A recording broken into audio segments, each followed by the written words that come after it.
Let's talk about a fun one, and this one changes all the time, but it's always there, and it's a great program. Excuse me. And that is USDA. And we're not talking about USDA as in who grades your meat.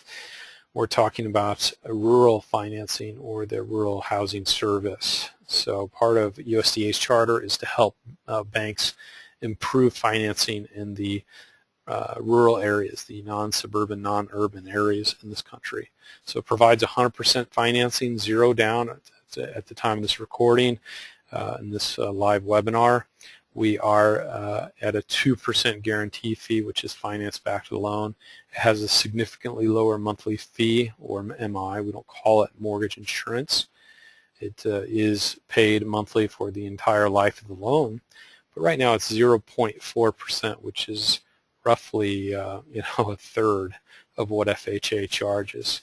And the rates are the same as FHA and VA, very low government-insured rates. There are income limits, so you can't make too much and qualify, but don't assume that you won't qualify. They're very generous. They're based on the median income in the county that you're purchasing, and they're based on the number of occupants that will be in the house.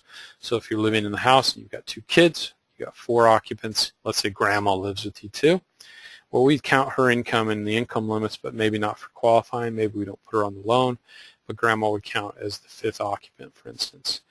With most USDA financing, you'll see a minimum FICO of 640 and above, and it's for eligible properties. So how do you determine if your property is eligible? Well, I'll show you a website, and there'll be some links that you can get.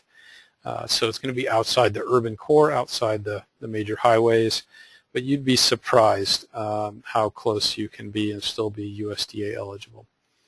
Always use a direct lender, and this is something that we didn't talk about before as far as direct versus broker. Broker is someone that sends a loan to another lender and essentially arranges the loan but doesn't lend the money, doesn't underwrite or approve or process the loan.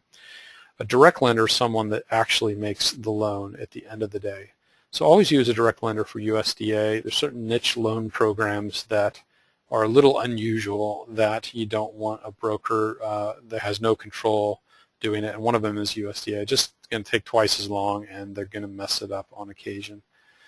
So here's an old screenshot that's current at the time that we're recording this, but at the time that you watch this, this may have changed. It shows our location of our office north of Santa Rosa in the Larkfield Wickiup area. It shows Santa Rosa down here, Windsor up here, and it basically shows that all of this area of Windsor, whoops,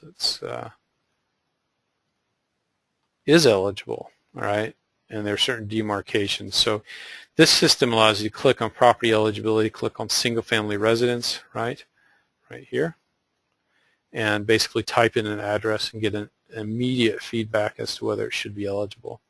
And it's not guaranteed. They may make some mistakes, but it's nearly 99.9% guaranteed that the property will be eligible if you type in the actual address. This site, and I'll send the link out with the rest of the information,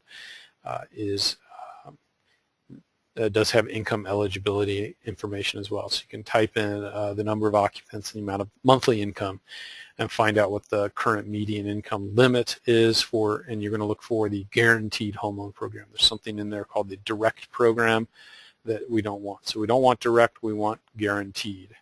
Okay. Direct is only made directly through USDA, where they lend their own money. It's for ultra low income type situations. So moving on, whoops.